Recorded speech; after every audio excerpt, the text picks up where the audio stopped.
Well, hello there, Fremont. How's everybody doing? I hope you're doing awesome personally. So let's get started with this.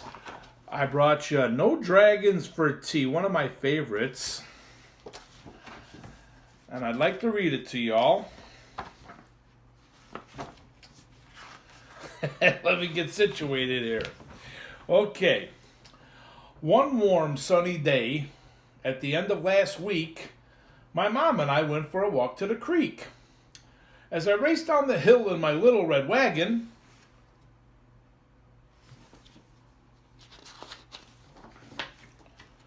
I veered to the left and smacked into a dragon. I suppose he could see there was fear in my eyes as I jumped to my feet, quite filled with surprise.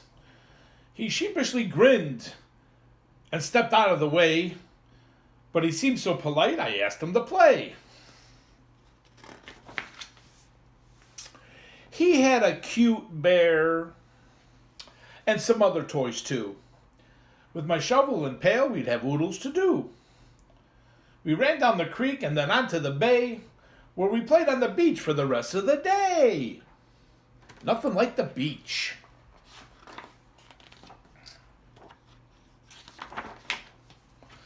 Then Mom waved and said, "Now it's time to go eat. Let's pack the red wagon and head up the street." It's hard to stop playing with friends old or new, so I asked if the dragon could come to eat too.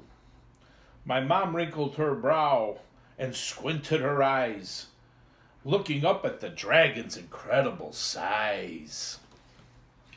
I begged and I pleaded, then said very sweet, "We won't make a mess, we'll be tidy and neat." So at last she said, "Yes, just this once I'll agree. You may have the dragon come over for tea."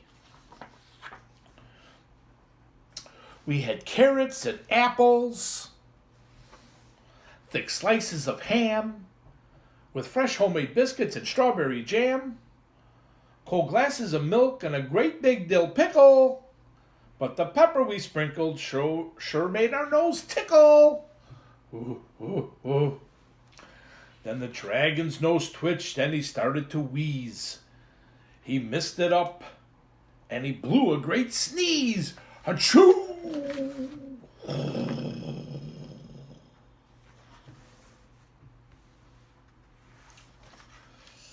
Well,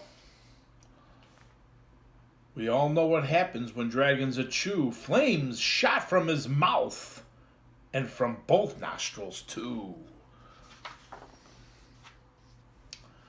Our tablecloth sparked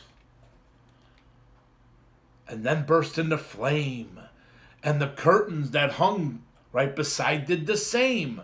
The smoke alarm rang, beep, beep, beep, beep, beep, beep, beep, beep, beep. What a loud, piercing sound. It meant get out fast, so I dropped to the ground.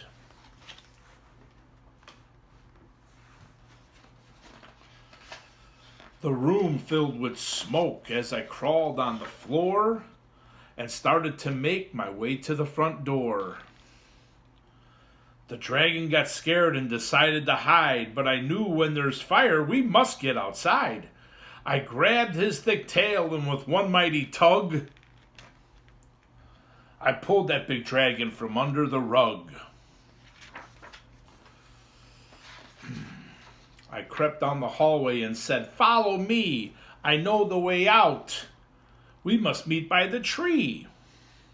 So Mom and the dragon and I all met there. Then that silly old dragon went back for his bear.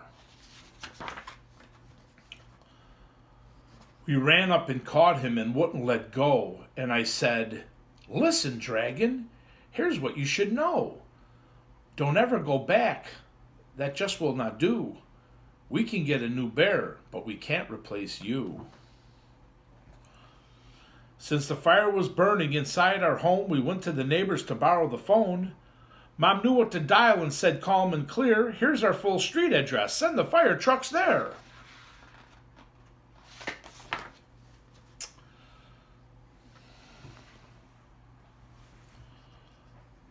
Before very long, down our street they came sailing, with bright red lights flashing and loud sirens wailing. The fire crew rushed to start work on their task. They were dressed in big boots and wore helmets and masks.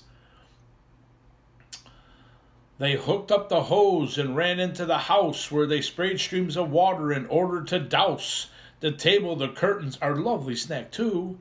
And it didn't take long till that fire was through. The fire chief called out the door with a shout. The smoke made a mess, but the fire is out.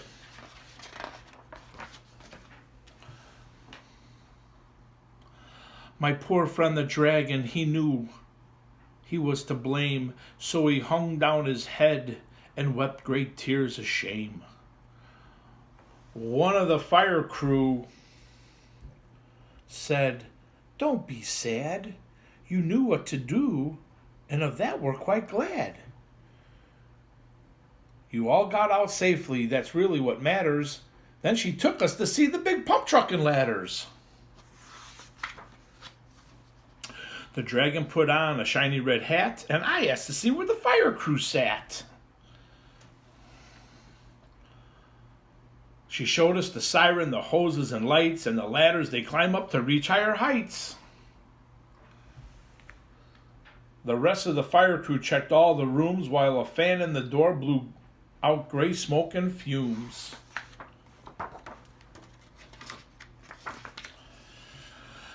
Then the dragon and I, we sat down for a while. I reached up and hugged him. He gave me a smile. The next time the dragon and I want to play, we'll pack up a picnic and go to the bay. We are friends, tried and true, the best we can be. But I'll never again invite dragons for tea. Now I'd like to read you a little poem. The Dragon's Fire Safety Poem. Okay? When the smoke alarm sounds, here's what you should do. Leave your toys all behind, 'cause there's only one you. Get down and stay low, crawling under the smoke, because breathing those fumes in might make you choke. If your clothes catch on fire, don't run about. Stop, drop, and roll till the flames are all out. Don't open a door if the handle feels hot. Find another way out to your planned meeting spot. Even when scared, you must never hide. And once you are out, don't go back inside. You guys have a wonderful spring break. We'll see you soon, I'm sure of it. Take care.